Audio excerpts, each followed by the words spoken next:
Hello, my name is Dan Fleischman. I was the youngest founder of a publicly traded company in history. In the last decade, I've been an angel investor in 24 companies. I wrote a book called How to Set Up Your Business for Under $1,000. I've amassed over 33 million followers with my business partner, who's really, by diving deep into it with him in social media, especially on Instagram and Twitter, I've been able to watch what he's grown as he's grown all those followers, and together how many clients we've gotten that have spent millions of dollars with us, maybe even tens of millions of dollars with us. For a lot of the brands you see on Instagram, that's us. Behind the scenes, we're dealing with teas, vitamins, household name brands, movies, and these clients, some spend 5 figures, some spend 6 figures at a time. And through that process, we've learned so much of the real life that I want to kind of convey to you guys on how you can do that for a local restaurant, a local tanning salon, a small business. And if you can go score somebody big and get a national chain or a national franchise, that's great. But I'm going to really talk about the nuts and bolts of how to go close your local tanning salon or your local restaurant, because that's much more realistic. No matter where you're in the country, people need social media. The businesses need social media, and they need it badly. It's going to be hard for you to go get Coca-Cola because they have 50 different agencies competing for them, but your local restaurant in Wyoming or Wichita, Kansas, there's 0 to maybe a few competitors at best, and you guys can go out there and walk in there, make a good presentation, and actually be an expert after you watch everything you're going to learn here today. So let me get started. One of the main companies that I was an investor in, we went and closed 1,100 accounts the same way you're going to go close accounts. We walked in and closed 1,100 accounts at $5,000 each, and they were all small businesses. And the way we did it was, we'd walk into the local restaurant and we'd try to see 20 locations in a day. It sounds like a lot, but if you actually just go to a strip mall, or you go to a shopping center, or you go to a main street in your local town, you can walk into 20 or 30 locations in a day. You can actually do most of that in 4 or 5 hours. And out of those 20 to 25 locations, you're hoping to get at least 4 or 5 managers to respond to you and really just try to close 1 or 2 accounts. So think about it. If you can see 20 to 25 locations a day, that's 100 locations in a month. I'm sorry, 100 locations in a week, 400 locations in a month.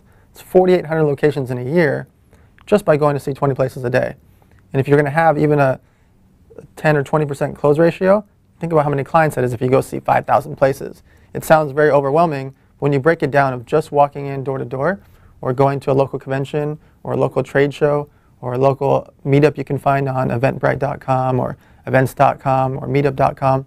There's so many of these little events, so many little mixers, and so many conventions and local trade shows, no matter where you are in the country or internationally, that you can find business. And I promise you, 99% of them don't have somebody to handle their social media for them, and that's why this course is so important for you guys. So the way we got those 1,100 accounts in 4 months was we went to the local shows, local conventions, and literally walked door to door to these small businesses, and we were pitching them on a $5,000 package. For you guys, you can pitch them on $1,000 a month, $2,000, $5,000, $10,000, but a lot of the times you're going to try to get that $1,000 to $3,000 a month range, because that's what's really comfortable for your local tanning salon or your local restaurant. So let's dive into some of the first things.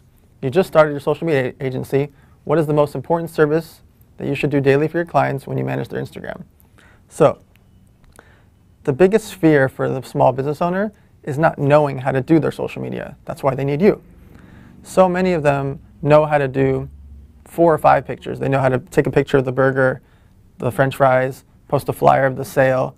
They know some of the basics because they just have a restaurant. They know what they have laying around, like their menus or the poster in their window, but they don't know what else to post. And that's where you guys come in. If you just provide 1 post a day of good content for your customer, for your client, you've already changed their life and made them an active social media. I'm going to focus my talk about Instagram, but this translates because you can take your Instagram post and post the same thing onto their Facebook account, onto their Twitter account, etc. There's other, depending on the type of client, there's Pinterest, there's Snapchat, there's other things that you can do for them. But really, Instagram, Twitter, and Facebook are your core, because Snapchat is so interactive. Twitter, Facebook, and Instagram are the ones that are your true day-to-day that they can see and feel.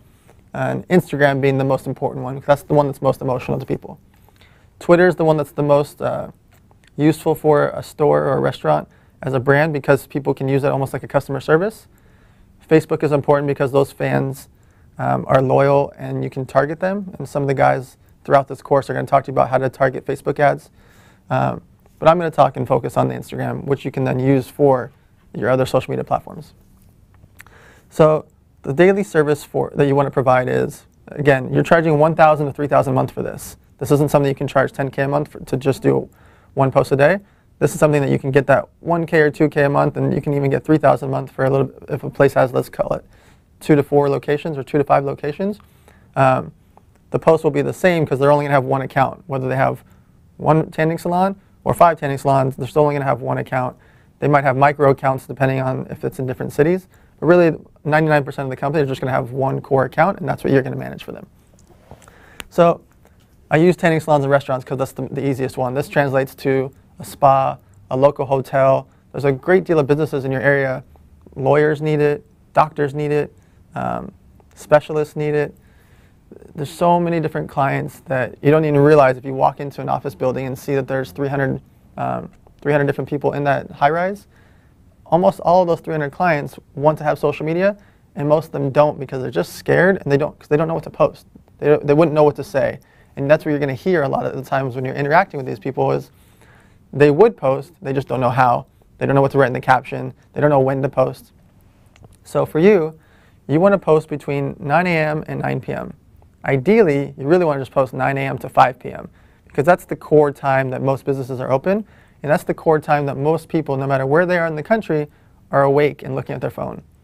What happens is, if you do post at 11:20 p.m. because you're a nightclub or bar, well, most of the people are sleeping at that time, or if they're in a different territory or different area code, then they're 3 hours ahead, or 4 hours ahead, or 8 hours ahead if they're international. So you really want to kind of have 5 p.m. as your cutoff time so that there's, no matter where they are in the country, they're still awake.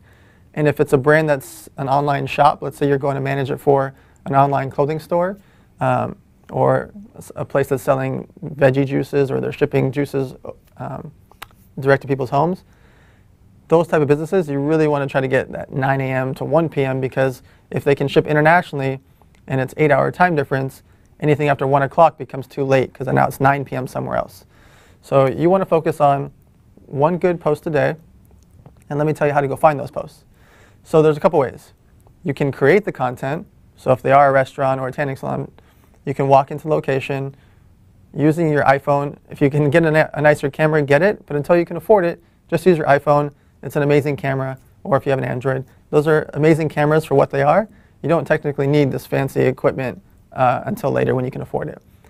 So you go inside the location. And again, you don't need to have some huge production and all this lighting equipment. It's realistic. You don't have to have all these fancy things now to start a business in 2016 when you have such great tools that are free or that you already carry with you, like an iPhone or Android. So go to the location, get great pictures from the outside of the venue, inside of the venue, and then within the venue, if it's a restaurant or bar, all the cool features within the location. So in the restaurant or bar, they're going to have an arcade machine or a jukebox, or they have really nice tables, or they have their bars set up with hundreds of bottles of different alcohol, and it's all stacked up really cool. And if it's not stacked up really cool, make it cool. Take the bottles off the bar, put them onto the bar top, set them up into a little tower, and take pictures. If they have bartenders or waitresses or hostesses that are attractive or unique or have a bunch of tattoos or something cool about them, take cool imagery with the staff there and make them a part of it. Especially when you're working with these small businesses, you don't want to sit there and post selfies if you're doing a client like a chiropractor. Nobody wants to see a selfie of their chiropractor every single day.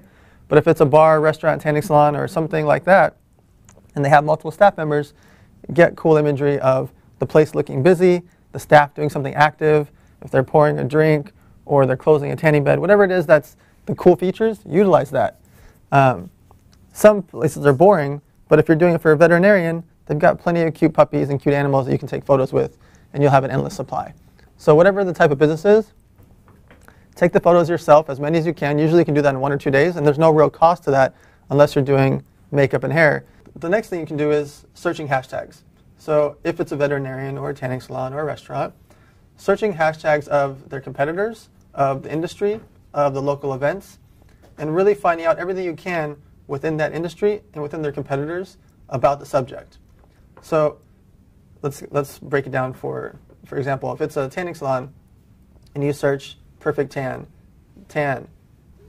all the different hashtags and keywords for that subject, tens of thousands of things are going to show up, and you're just looking for the ones that are the highest engagement.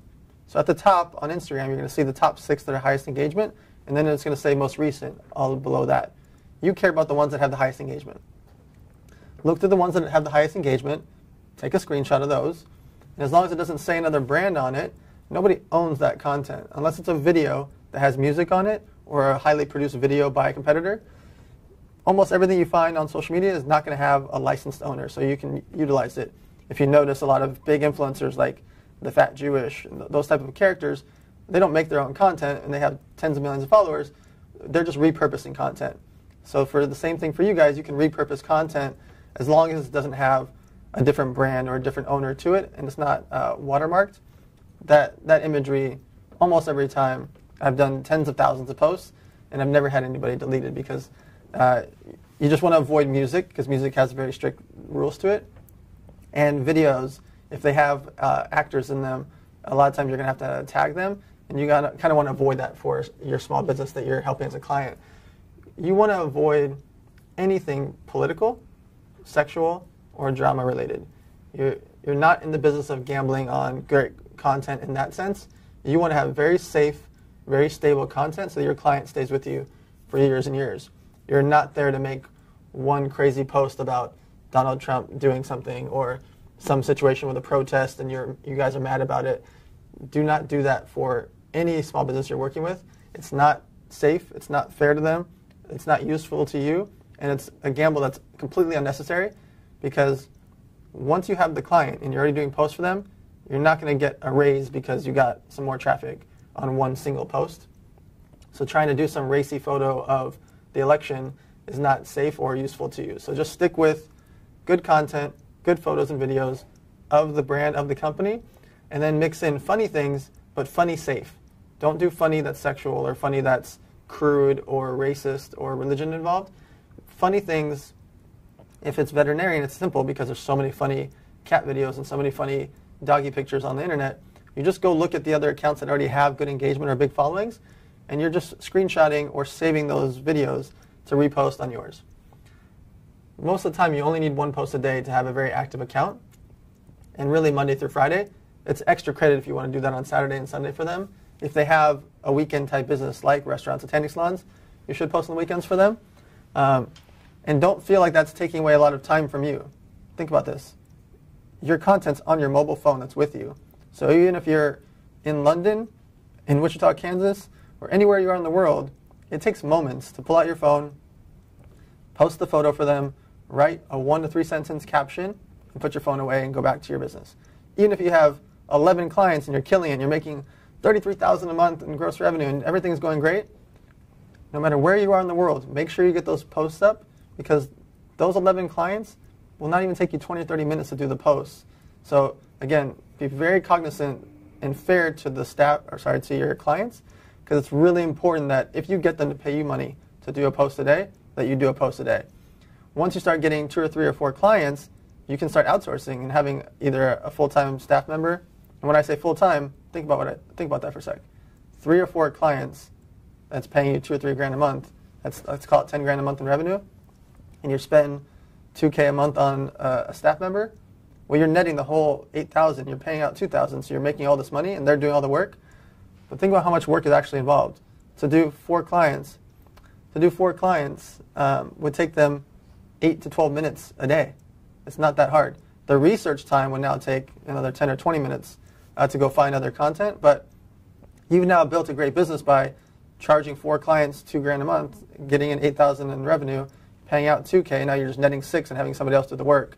And every time you get 4 more clients, you just hire another person. Or, like myself, I'm still manually doing posts for clients because they're spending $25K to $100K a week with me. So I want to sit there and do it myself and manage it. But I have my staff of 23 people that are actually doing the majority of it. I just physically want to do all the important ones because it's important to me. So let's go to the next question. How to grow your clients on Instagram without bots or spam methods. It's really important that you don't use bots or spam because it can only hurt you. So a lot of times people will take on a client that only has a couple hundred followers, and then they want to make themselves look good, and they go buy 1,000 fake followers. That's really, really, really bad for multiple reasons. One, you're giving a false representation to the client, and they're going to expect you to be able to do that over and over and over again, because if you got 1,000 new followers for them in the first 2 days, they expect you to do that every 2 days, right? I mean, naturally, why wouldn't you be able to do that? Two, if anybody just goes and looks at their followers and you bought fake followers or spam or bots, those people are not real humans. They're going to be able to click on it and see a little 15-year-old in Russia or a 23-year-old in India that has 5 followers is following the local restaurant. It won't make sense. So not only is it immoral to do it, bad business to do it, it can just hurt you and blow up in your face, because now they could be mad at you and want their money back, and now you're screwed because you paid to buy some fake followers. And it's just unnecessary. There's too many great ways to do things, and you have to really, really under-promise how many followers you're going to be able to build these people, because you're really there to post for them social media content. You're not guaranteeing that you're going to get them tens of thousands of followers, because that's not realistic for a local restaurant to have 10,000 followers, because 10,000 humans don't want to follow the local bar or the local tanning salon or the chiropractor or the veterinarian. That's just not realistic. So you want to focus more on the fact that you're going to provide good social media content every single day for them, that people are going to tag their friends and get them more clients. If a restaurant or bar or tanning salon or spa is posting daily and people are tagging their friends, they're only tag their friends that are potential customers. We built up a brand called Dollar Beard Club, and we have 400,000 followers, and the way it happened was we threw a lot of spaghetti against the wall to get the first 50,000 followers, but now everybody that's tagging their friends, the only people they're tagging either have a beard, like guys with beards, have a bearded friend, or tagging somebody that likes beards also. That's it. There's no reason to tag your grandma on a beard Instagram account, right? You're only going to tag people that are beard related. Same thing applies for a restaurant or bar. They're not going to tag their friend in a different state unless they're coming to visit. They're not going to tag their friend that is 11 because it's a bar. They're only going to tag people that's relevant, like, hey, let's go check out this place, which then causes more business for the bar. So the way to get more followers is a couple ways. Getting all the staff involved to post about the Instagram account at least once a month. I mean, if you can get them to do it once a week, that's great.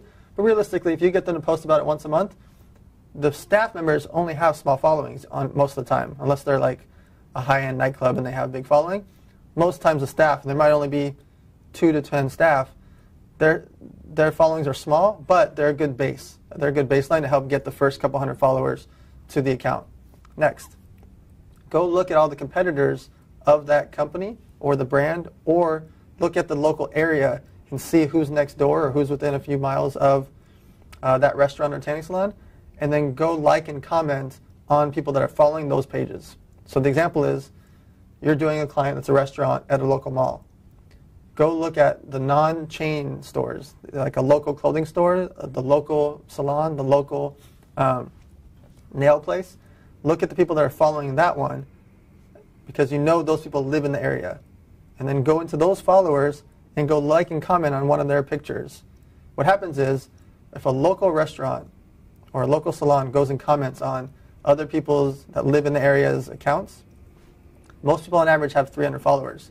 So they're going to clearly see it. Even if they had 10 or 20,000 followers, they're going to clearly see that the restaurant or bar, liked and commented on their page, and organically, they just want to go look. They want to go see, how did that person end up on my page? So a lot of things happen just by doing that, and it's risk-free. Nothing bad can happen from it, as long as what you comment is something simple like, nice picture, this is cool, this is fun. Don't say anything, don't say sexy pic, or don't say anything controversial or racy. Just go on there and say, this is cool or this is fun. Something very simple and basic. And don't comment on people's pages that are under 18 years old. Just make sure you want to stay above 18 years old. So by doing that, you're causing true organic situations. And then the content you're posting on your page, once you get that first 1,000 followers, 2,000 followers, those people, you just ask them, tag 3 friends in the caption. So you posted a funny tanning salon post or a funny veterinarian post. In your caption, say tag 3 friends or tag a friend that can relate. By saying tag a friend that can relate or tag 3 friends that can relate, that's exactly what happens. you're guiding them what to do, they start tagging friends, and organically those people start to want to follow. Next thing is, what services should I offer that will separate me from my competition?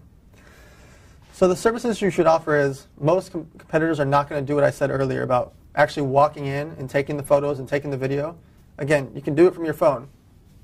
Most people won't go the extra mile to do that, and that's really important, because if you can take your own content of the restaurant or bar, of the salon, or if the lawyer has a cool office, whatever your client is, if you can spend the time to get a bunch of photos, and you can get all those photos in one day most of the time, that way you don't have to go sit there and try to go back every week. Just get 50 or 60 different photos that day so you have the next couple months of content.